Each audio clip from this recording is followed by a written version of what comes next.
Анан дагы бир суроом бар да сизге. Мына азыр WhatsApp'tan немелер жазышып атпайбы?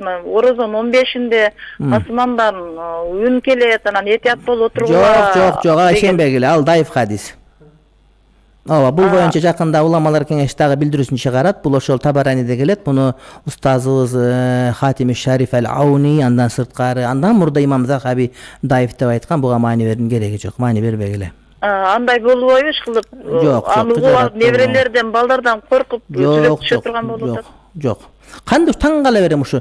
Бухариде келген, Муслимде келген, Куранда келген маселе айтсак эч ким маани бербейт. Анан каякта даиф хадис келип калса, барды угуп, жарыя болуп, анан неберден бери коркуп ушинтип кыжырат болуп кетесиңиз. Адамдарга таң каласың. Жанагы төргөй десең, жанагыда уткай десең, жана күлгө качкандай болуп кээ бир адамдар таң кала бересиң да.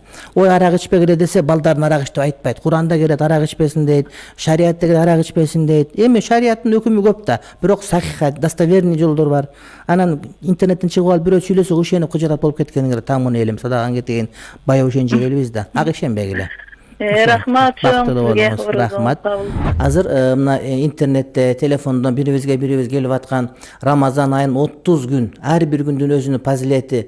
Бул экинчи күнү кармасаң, мындай үчүнчү күнү кармасаң, Ибрайым пайгамбардын сообу, 4-күнү кармасаң деп 30 күндүн ар биринин сообун айткан хадистерди таратып атышат. Айта кете турган маселе, бул хадис даиф хадис, амал кылганга жарабайт. Ошондуктан анын кереги жок. Болгону Курандын өзүндөгү пайгамбардын хадистеринде айтылган осуяттар бизге жетиштүү болот. Ислам динибиз, пайгамбарыбыз алып келген дин, Кудайдын жиберген ислам дини ар кандай бир даиф хадистерге же болбосо кээ бир адамдардын иштихаттарына эч кандай муктаж эмес. Туура адамдар амал кылса албетте жакшы, бирок ошо сүннөттө ушундай экен, же хадисте ушундай экен дегендиги туура эмес болуп эсептелет. Ошондуктан ушундай бир кабарлар келип калса маани берүүнүн кереги жок. 30 күндүн ар бирине мына күнү кылсаң 100 000 жылдык сооп болот, мына күнү кылсаң мына күндүк сооп болот деген ушундай 30 күн жазылган хадистер. Булар урматтуу бир тууганым эмне даиф хадистер.